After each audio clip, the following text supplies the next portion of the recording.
Hello and welcome to the virtual towers of Binary Arcadia, where the games go on long into the night. Greetings, BArcadians. You're joining me today for what will be, I guess, my alternative musings to Tabz's in defence of The Last of Us Part 2. And this will just be some of my thoughts about the game, much like Tabz has had in his video, and we have mentioned a number of times that I'll be also doing a companion piece to his, and this is basically that piece. So I think the first thing I need to say is, moving forward from here, if you haven't played The Last of Us Part 2, absolutely tune out right now. There are going to be massive spoilers coming up that are going to ruin parts of the game for you, and I implore you, if you haven't played the game and you are planning at any point to play the game, tune out now. I'd just like to pause this here for a moment and just say that although there are Last of Us Part 2 spoilers coming up, there are also spoilers coming up for Uncharted Thief's End. I go on to talk about the comparison between the endings of these games. So if you are planning to go and play Uncharted Thief's End at any point in the future, I am going to ruin that with spoilers ahead, so tune out now. Thank you for anyone who stayed around to hear my ramblings about The Last of Us Part 2. I'd first like to say about some lovely things about the game. This is one of the most beautiful games I think we've seen on the PS4, and it certainly shows that the PS4 has had an absolute flourish at the end of its console life cycle, and this game is certainly one of them. Beautiful environments, amazing detail in the whole of the environments, the characters, the facial recognition that they've used, the character movements. It is absolutely outstanding. And the gameplay, I would say, is enjoyable to a point. I think that's one of the more difficult things to deal with on this game, and I guess that ultimately is that the game feels very overbearing to play, to the point where you, and to be fair, this is an impressive thing for Naughty Dog and the people who have been involved in the making, that they've made the world feel so overbearing, and that's absolutely how you feel playing it. You feel like you need to scavenge everything you possibly can. You need to craft everything you possibly can and look after ammo and all these things, and you feel like, you know, you come off the game and you almost feel like, wow, I'm glad to be done that stint of the game. So I was actually really pleased to have finished the game in that respect, because of sort of the mindset it put me in. And I guess that brings us on to what was the elephant in the room for almost everybody who's played the game, and that was that Joel died within the first maybe 30 minutes of the game, and he died like almost unceremoniously. It wasn't built up, it was just a wham bam, thank you ma'am, and that was it. The game moved on. There wasn't any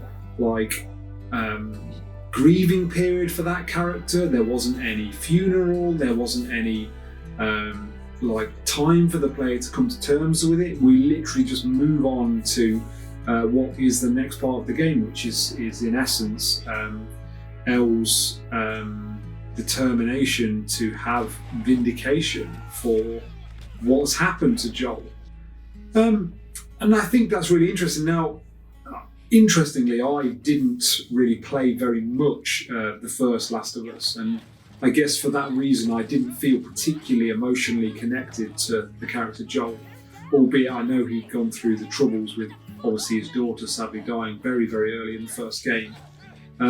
So it didn't really resonate with me as much as it has with lots of people that have played the game. And I guess for that reason, I just was one of those things. I thought it was odd the way, I guess, it went about his death, and the fact it was just done and we moved on, which was a little odd, but that was that.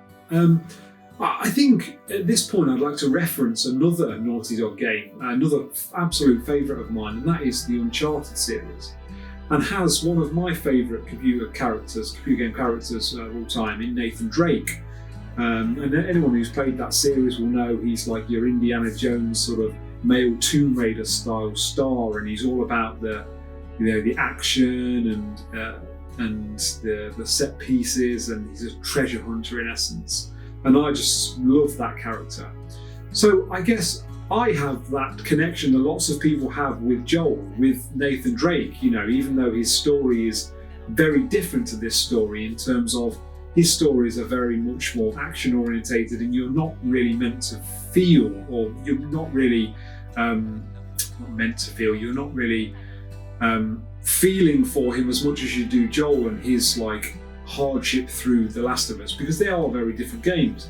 But I find it very interesting that the Uncharted series has now obviously come to a close, and their way of closing off the Uncharted series was to basically finish the game with Nathan Drake riding off into the sunset in essence. And that was like the ending of the final game, and he has that like Hall of Fame moment that I'll never forget, that he's sort of sat there with his family. And I do think it's interesting that one of the most beloved characters in this series has like the polar opposite to that. Like, they couldn't be less opposite. He literally is killed in a 30-second clip, and then we're supposed to come to terms with it and play the rest of the game. And I do find that very interesting that they decided to do that. But on the flip side to that, I do find it outstanding that they would chose to take the risk of killing off a massive character in the franchise, and everything that would come with that, because there's a lot of people who are die-hard fans of this series, and that they would be obviously angry about this. And we saw that with the incredible backlash throughout the internet, videos. I think at one point there was a petition to get the game remade, which is just, that's too far in my eyes. But I think it was brave to kill off a lead character so beloved. And I think that's where this game, I think, sort of treads the line between video game, which all of us who play video games look as an escape, because it allows us to go and do anything. We can go and play the Nathan Drake, we can go and, be a samurai, we can go and do anything, we can be Mario, we can be a professional footballer. That allows us to have that escapism. And I think this is one of those games where it sort of blurs the line between video game escapism and cinematography, because at this point, we see all the time in big films, in TV series, we see all the time people dying, big characters dying all the time. You've only got to look at the likes of Game of Thrones to quote a series that kills off big characters all of the time. So that's nothing new in that world.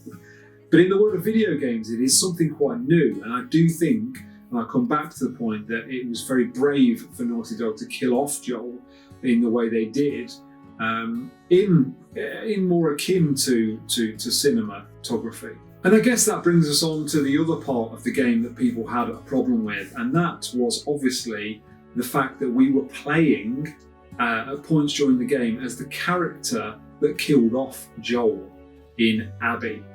Now, I'll be honest, I didn't find that too troubling, other than the fact that obviously it felt like our mission within the game was to kill Abby for throughout the game. That is my mission.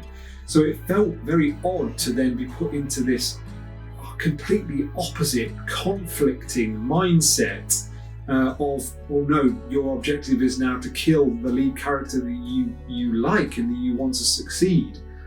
And I think it's very interesting that they did that. And I guess ultimately this is one of those scenarios where they're imploring you to see two sides to the story. Obviously, we had the horrendous death of Joel at the hand of Abby, but actually the death of Abby's father was caused directly by Joel. So we start to get into this vicious circle, snake eating its own tail scenario of like retribution for actions of others. So Joel kills Abby's father. So in Abby's mind, she's like, the only thing that I can do to come to terms with that is to kill the killer of my father, which is obviously Joel, which she does. And then that leads to Elle saying, well, the only way I can avenge Joel's death is to kill Abby.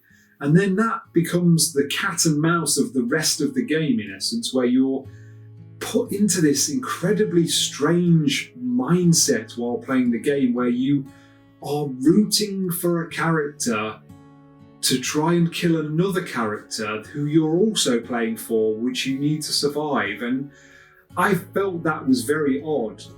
But interestingly, as the game moved on and I became more connected to Abby's story and what was going on in her world, I felt like my position of I hate Abby sort of thawed almost, to the point where I was almost willing for a stalemate, which seems an odd scenario given, we're playing a video game to beat the video game. And yeah, I got connected with Abby much like I did with Elle, and yeah, it just felt like at the end of the game when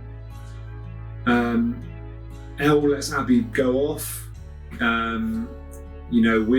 with her companion into the sunset and live her life knowing that she's killed Joel and she's lost her father. And obviously Elle then decides, I'm just going to go back and find the family that I left behind to try and kill Abby, and obviously they're gone, and so she's sort of lost everything at this point. And I guess that's the thing about this game. Ultimately, she risked absolutely everything in her life to get the retaliation for Joel's death, and ultimately lost everything. So I feel like there was so many risks taken on this game, and I think it's incredibly interesting that we're all still talking about it. I was still talking about it with Tabz only a few days ago.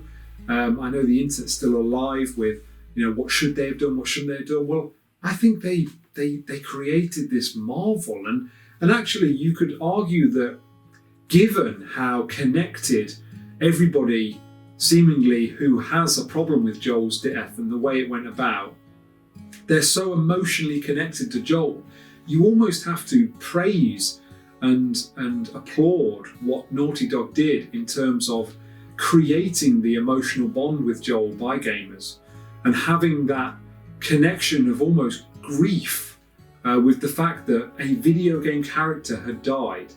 And I think that is something that absolutely should be applauded by Naughty Dog, because I think whether you like the story or not of The Last of Us Part 2, ultimately it did things that we haven't really seen before in video games, and it did them incredibly well while taking risks.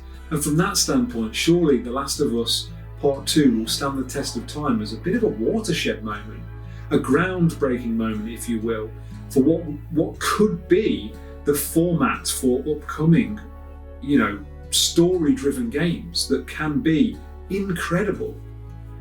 So I think that's as much as I've got to say on the game. I really enjoyed playing the game, albeit I was very glad to have completed the game, because especially with the climate that I was playing the game in, so we had obviously the coronavirus outbreak, which is still ongoing now, it felt like I was leaving a world of sort of turmoil and lockdowns and all these other things, and I was entering another world that felt equally as stark as that. And I felt like when I was done, I was ready to play something more uplifting, more escapism than it.